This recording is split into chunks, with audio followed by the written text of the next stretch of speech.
Bonsoir, bonnes gens. Alors je profite des derniers rayons du soleil aujourd'hui pour faire une petite sortie. Aujourd'hui le temps était orageux, c'était lourd, c'était couvert, ensuite ça a plu. Et là c'est très bien, on a un petit peu le fond de l'air qui est rafraîchi et surtout une belle lumière. Alors, je vous ai parlé de certaines choses déjà et on va commencer un peu à mettre en lien les informations que je vous ai données et les pistes de réflexion. Et en fait, ce que je voudrais, c'est que vous compreniez que je ne suis pas là pour vous dire c'est comme ça que ça s'est passé, c'est comme ça que ça se passe, et c'est pas autrement, et vous allez voir, les Illuminati vont atterrir avec les extraterrestres, vous bouffez le foie, avec je sais pas quoi, comme reptilien. Je vous propose surtout en fait des pistes de réflexion, pour que, en fait,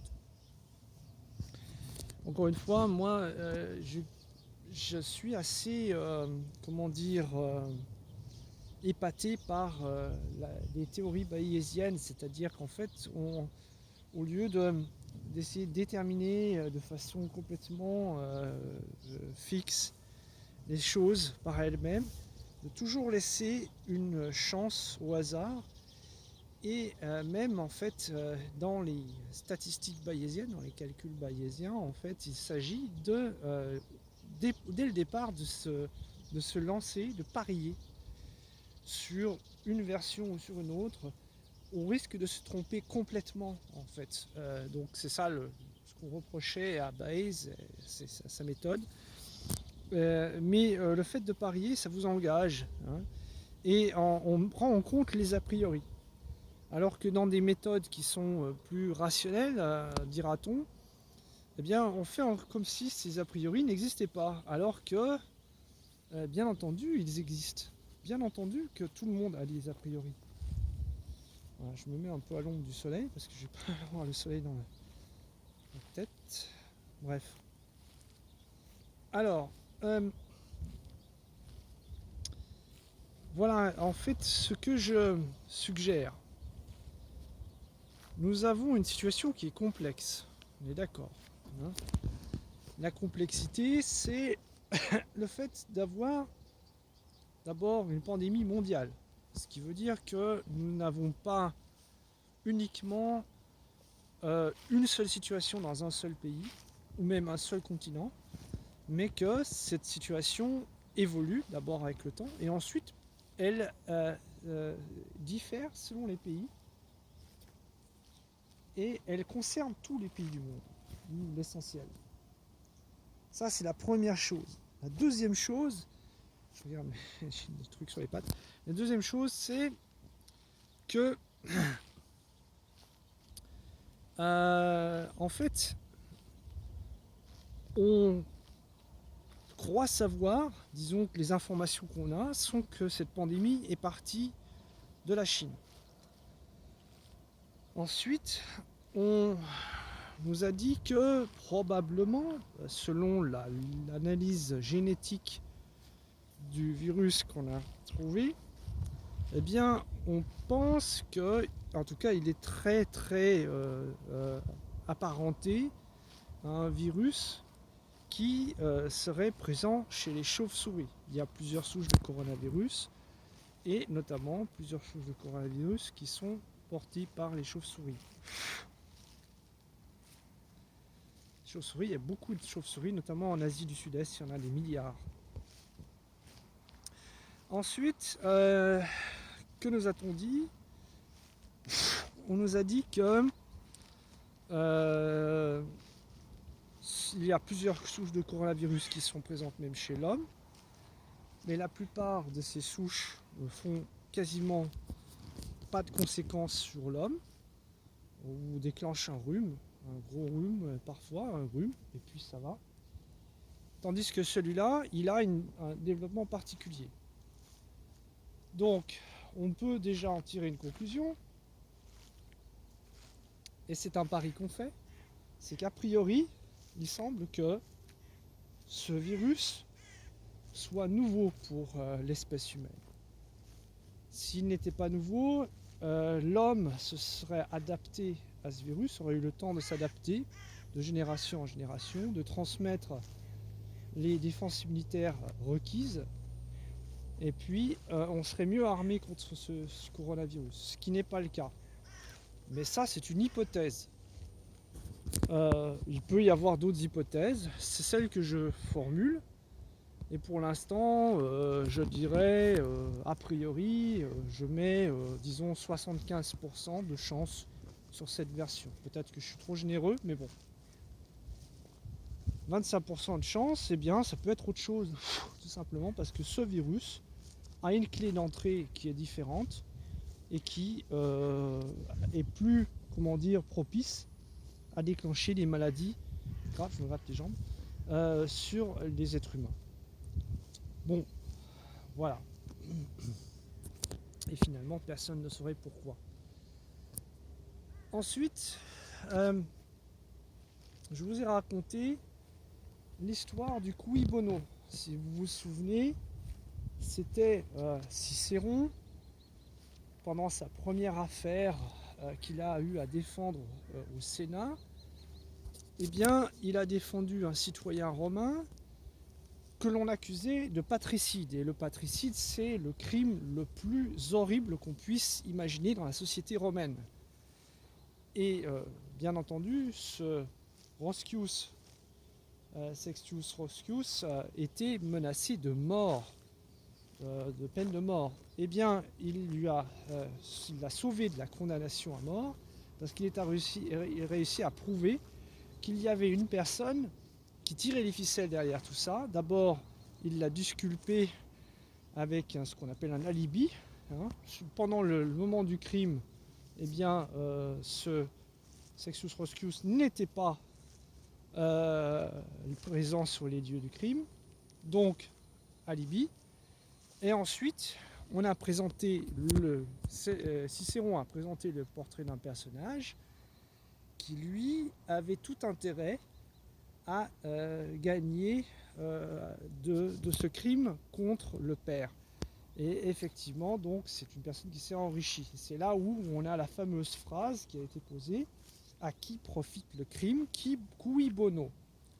Et j'ai dit que, en fait, ce cui bono, il n'est pas intéressant dans le sens de savoir si on va trouver un coupable, mais il est intéressant dans le sens de savoir si on trouve des personnes qui ont un intérêt à un événement particulier. Et en l'occurrence, on n'a pas besoin d'aller savoir si le virus en question a été fabriqué dans un laboratoire, etc. On n'a pas besoin d'aller aussi loin fomenter, disons, l'idée d'un complot pour que, de toute façon, des parties prenantes, économiques, politiques, etc., aient un avantage à tirer de la situation. On pourrait dire par opportunisme, ou voilà, en gros, ils profitent de cette situation parce qu'ils ont déjà, peut-être aussi, éventuellement envisagé une situation similaire qui pourrait arriver, et ils se sont déjà préparés à cette situation, et donc ils ont déjà préparé le terrain. Et si j'en parle, c'est parce que je vous ai rappelé aussi, enfin, je vous ai raconté une petite histoire de lapin. Et je ne sais pas si vous vous rappelez, je vous racontais l'histoire d'un grand jardin, peut-être comme celui qui est derrière moi. Là il y a un jardin mais avec des volières, donc ce serait plutôt des oiseaux. Les oiseaux, eux, peuvent s'envoler. Mais imaginez que ce jardin soit rempli de lapins derrière les grilles. Et que le jardinier a à disposition des légumes.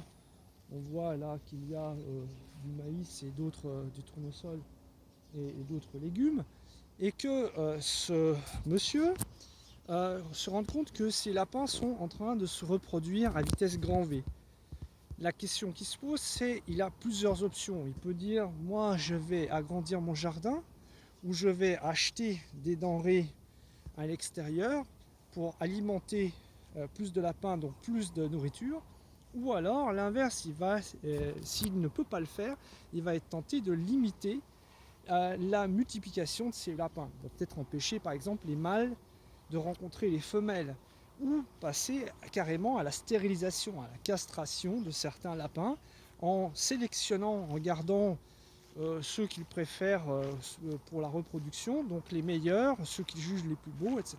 Peut-être pour les revendre après sur le marché, etc.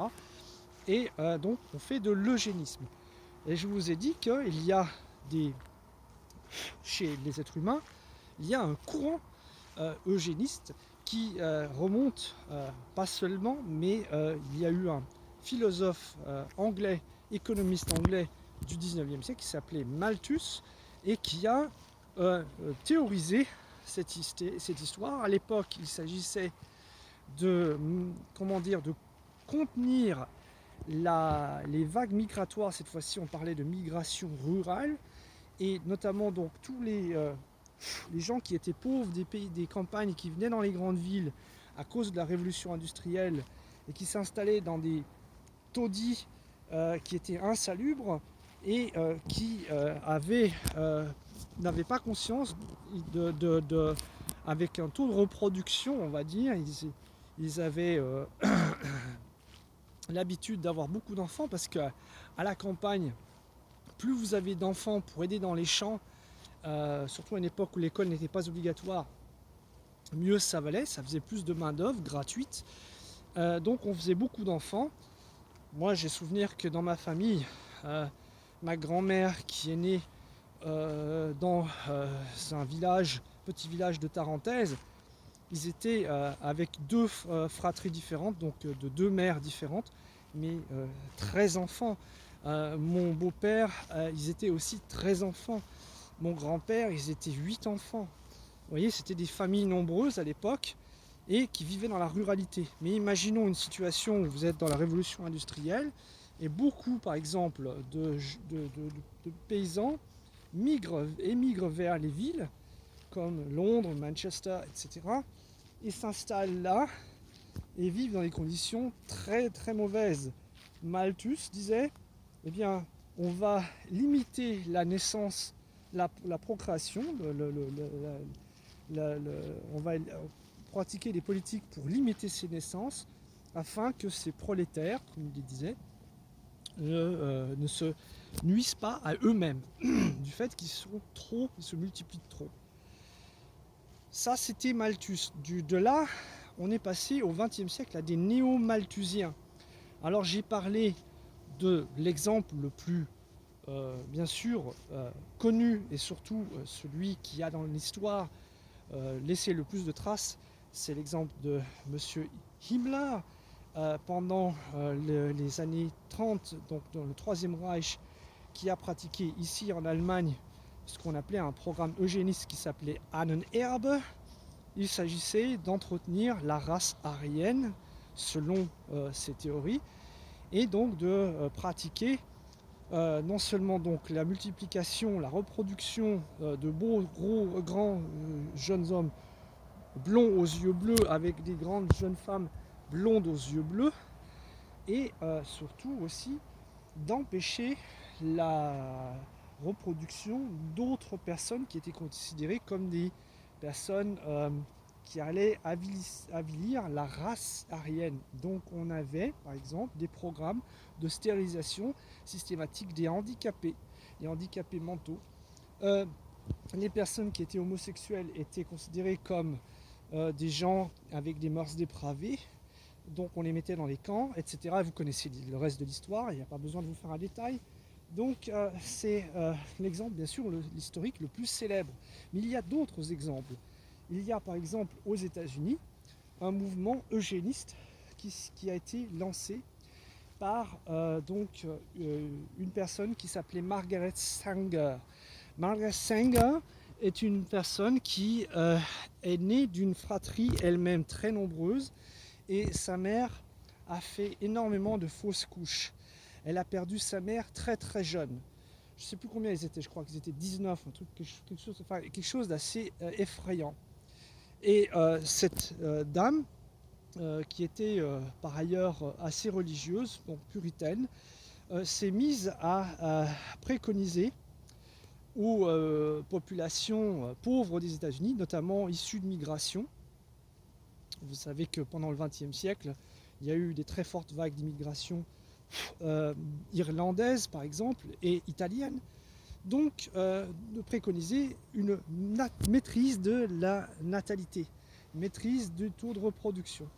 Donc on préconisait à certaines femmes, au bout d'un certain nombre de naissances, de se laisser stériliser par exemple, ou de ne pas dépasser un certain quota d'enfants. Eh bien, cette Margaret Sanger a cofondé une association qui s'appelait Planet Parenthood. Il y a même une extension internationale de cette association, de la Planet Parenthood. Et par exemple, dans beaucoup de pays, il y a ce qu'on appelle les plans familiaux vous avez la planification familiale. Et ici en Allemagne, on a une association qui s'appelle Pro Familia, qui propose aussi la planification familiale aux jeunes femmes, donc la contraception, donc par exemple une facilité à avoir l'avortement, etc., etc. Ça a du bon, ça a du positif, évidemment, de dire à des personnes qui ne souhaitent pas avoir un enfant parce que c'est trop de charge, parce qu'émotionnellement elles ne s'en sortent pas, etc., de pouvoir désirer, disons, s'en arrêter là, par exemple, passer un certain âge, ou en disant voilà, j'ai 3 enfants à la maison, ça me suffit amplement, etc. Donc, bien entendu, il y a un aspect qui est protecteur, on va dire. Il faut savoir que Margaret Sanger était une personne qui avait des soutiens politiques et des soutiens économiques. Et il y a dans l'entourage de cette dame un soutien politique qui s'appelle William Gates Senior, qui s'appelait William Gates Senior. C'était le père de Bill Gates, donc celui qu'on devrait appeler Bill Gates Jr., puisque son père s'appelait déjà William Gates. Et William Gates était un avocat célèbre d'affaires aux États-Unis. Il tenait un cabinet d'avocats, Preston Gates Ellis, qui était en contact avec des grands hommes d'affaires. Ils étaient en contact par exemple avec la famille des Rockefeller. Donc c'est pas n'importe quel avocat d'affaires. C'était un avocat très puissant et donc aussi un personnage assez fortuné. Fortuné au point qu'ils ont pu financer au jeune William Gates, à l'époque où c'était absolument infaisable pour le commun des mortels, on a pu lui acheter des computers à la maison. Voyez ? Et ce jeune William Gates a appris à programmer en regardant le mode d'emploi d'un computer d'IBM, et ensuite il a donc appris la langue de programmation. William Gates est allé faire des études, mais il n'a pas continué ses études. Il était à Harvard, je crois, et en fait, il a interrompu ses études parce que lui, son rêve, c'était de devenir millionnaire dans un premier temps, avant l'âge de 30 ans. Et c'est exactement, précisément ce qui est arrivé. On connaît le reste de l'histoire, fondé Microsoft, etc., etc. Et figurez-vous que Bill Gates Jr., a déjà, dans plusieurs conférences, par exemple les sommets de Davos, par exemple, ou d'autres conférences, annoncé qu'il prévoyait, à travers des campagnes, par exemple de vaccination, ou à travers des campagnes d'informations internationales, de limiter la population mondiale.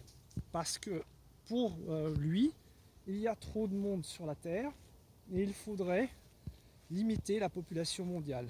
Notamment, ce qui doit le préoccuper, c'est la situation démographique de certains pays du tiers-monde, donc l'Afrique par exemple, ou le subcontinent indien, ou l'Asie du Sud-Est, ou éventuellement peut-être l'Amérique du Sud, j'en sais trop rien. Je crois que l'Amérique du Sud n'est pas si surpeuplée que ça. Mais voilà, ce sont les visions de William Gates, Bill Gates. Et je ne suis pas en train de dire, mais vous voyez, il faut bien faire la distinction. Je ne suis pas en train de dire que Bill Gates est le type qui a fomenté l'explosion du coronavirus. Je ne le pense pas. En tout cas, pour l'instant, pour moi, a priori, la probabilité pour que le coronavirus ait été scientifiquement fabriqué est faible. Par contre, à moins qu'on m'apporte d'autres arguments, hein, mais pour l'instant, je la tiens pour faible. Par contre, le fait que Bill Gates ait déjà annoncé à plusieurs reprises, il en a déjà parlé, que nous avions probablement affaire, étant donné la globalisation, à une épidémie, une pandémie qui pourrait sévir, peut-être à ce qu'on appelle en anglais flu, c'est-à-dire influenza virus, c'est-à-dire la grippe, ou un virus style corona, c'est-à-dire une infection aérienne, une infection respiratoire aérienne, j'y viendrai. Ça a déjà été annoncé à plusieurs reprises, pas seulement par Bill Gates, mais entre autres. Et Bill Gates semble très préoccupé de cette question. Et aussi très préoccupé par la question de la vaccination. Il a déjà financé des campagnes de vaccination en Inde et en Afrique et sur divers continents. De là à penser que Bill Gates, puisse sauter sur l'occasion, on va dire ça comme ça, pour présenter un propre plan de vaccination, voire, des mesures entre guillemets coercitives qui permettraient de limiter la surpopulation dans certaines régions du monde. Voilà, je ne sais pas si cette théorie est fondée, mais au vu des éléments que nous avons, en les mettant bout à bout, on peut se poser la question, effectivement. Je ne dis pas qu'il soit à l'origine derrière tout ça. Je dis simplement que lui, il a son propre agenda et que le fait que la pandémie du coronavirus ait effectivement explosé cette année lui est tombé comme une aubaine, puisque ça lui permet de réaliser, par exemple, un plan de vaccination, peut-être si ce n'est mondial, en tout cas sur beaucoup de régions dans le monde, ou des plans pour limiter, pour contrôler par exemple les mouvements des gens, etc. Vous voyez, c'est assez pervers. Mais c'est pas une question de perversion, c'est simplement la question du cui bono, c'est-à-dire à qui profite le crime. On a déjà parlé, j'ai déjà mentionné le cui bono pour les laboratoires Gilead qui ont tenté de faire passer à tout prix la vente de leurs médicaments, le remdesivir, qui coûte 1000 fois plus que l'hydroxychloroquine, qui est un médicament générique. On voit bien toutes les manœuvres qui ont été faites pour essayer d'imposer ce médicament contre un médicament qui serait génériqué et qui coûterait pas grand-chose. Si ce n'est pas rien, mais pas grand-chose en tout cas. Et là, on est un peu devant une situation similaire. On est en train de nous dire qu'il faut attendre après un vaccin. Il y a, je crois, beaucoup de laboratoires dans le monde qui sont en train de rechercher à toute vitesse après un vaccin possible contre le Covid. Décidément, je me gratte les jambes tout le temps. Mais bien sûr, Bill Gates a aussi sa propre part, c'est-à-dire qu'il est en cheville avec un laboratoire qui s'appelle Gavi il a la fondation Bill et Melinda Gates, et il a aussi l'investissement qu'il a fait vis-à-vis de l'OMS.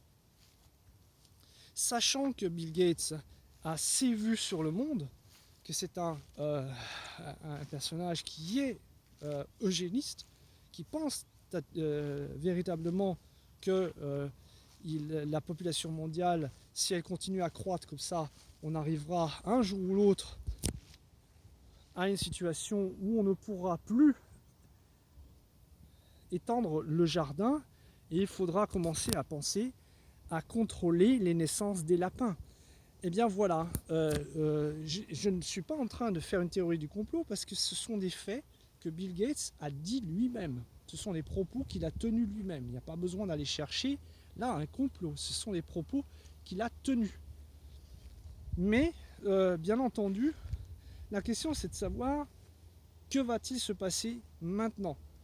Est-ce que, justement, on s'oriente vers la recherche à tout prix vers un vaccin? C'est ce qui est en train apparemment de prendre le dessus. Actuellement, beaucoup de pays sont en recherche, même les Russes, après un vaccin. Un vaccin, ça prend du temps à développer. Ou alors, quelle va être la prochaine dominante? Donc, la simple question de se poser, qui est le cui bono, c'est à qui profite, non pas le crime, mais la situation, est assez intéressante. Ça nous permet de voir mieux les intrications et les intérêts des personnes. Vous voyez? Donc, par rapport à ce monsieur Bill Gates, eh bien, je ne suis pas en train de dire que automatiquement il veut, disons, réduire la population mondiale et qu'il va s'y prendre par des moyens terribles. Mais nous savons qu'il a un agenda. Et donc, sachant qu'il a du pouvoir, puisqu'il a une fortune personnelle qui est considérable, c'est un des personnages les plus puissants de cette planète en termes financiers, eh bien, je pense qu'il convient d'adopter une attitude de prudence à l'égard de ce personnage. Et la chose qui me paraîtrait la plus, la plus saine dans un premier temps, ce serait de regarder justement le financement de l'OMS et, disons, si ce n'est d'interdire, en tout cas de contrôler strictement le financement de l'OMS par des personnages privés tels que Bill Gates.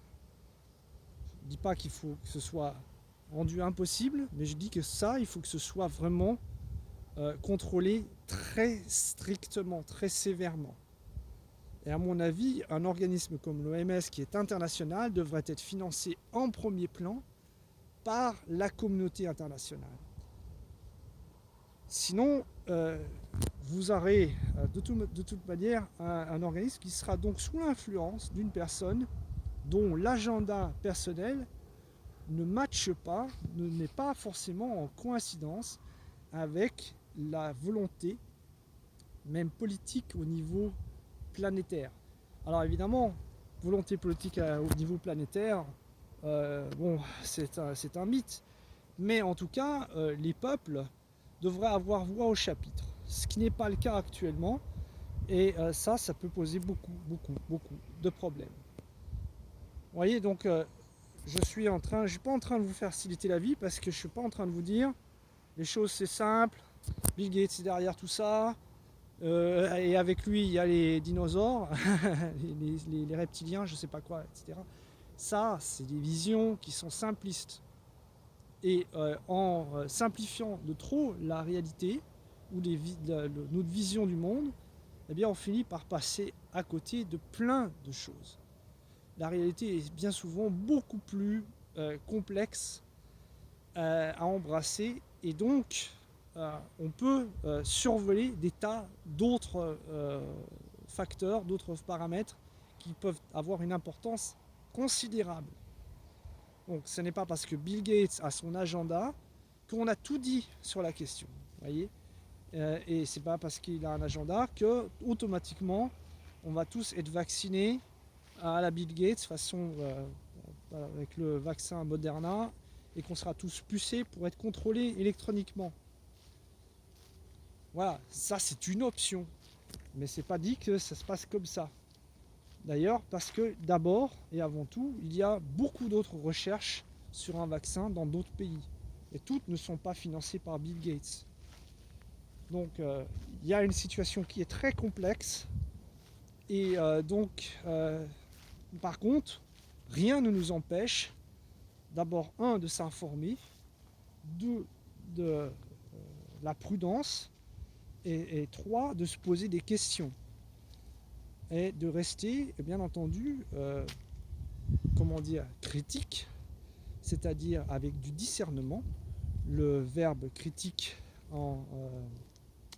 le mot critique en grec vient du mot discerner, hein, voir des choses différentes. Critiquer, c'est voir des choses, discerner des choses différentes. Donc on peut très bien rester critique, justement, faire preuve de discernement et de prudence à l'égard des faits d'annonce, des faits médiatiques, ou, justement, de nouvelles qui auraient tendance à être un peu spectaculaires et à emporter le monde dans une espèce de maelstrom. Ah oui, voilà, l'épidémie repart, donc il faut absolument trouver un vaccin. Je ne sais pas si il est désirable actuellement de trouver un vaccin. Peut-être que oui. En tout cas, le fait de simplement le souhaiter n'apporte pas en soi une réponse. On peut souhaiter qu'il y ait un vaccin, mais il se peut très bien qu'on ne trouve jamais ce vaccin. Je rappelle, puisque je l'ai déjà évoqué, dans les années 85, à l'époque où l'épidémie du sida commençait à flamber dans les pays européens et dans les pays aux États-Unis, on nous avait raconté la même chose. On nous disait l'an prochain le vaccin. On attend toujours. Vous voyez, donc c'est pas si simple de développer un vaccin qui marche et qui ne soit pas toxique pour les individus. Voilà, donc ça fait beaucoup d'informations, encore une fois. Donc c'est pour ça que je vais m'arrêter là. Et donc pensez à ça, pensez au cui bono. Pas dans le sens de pointer du doigt et de trouver un coupable, mais dans le sens de savoir où sont les intérêts. Bonjour chez vous.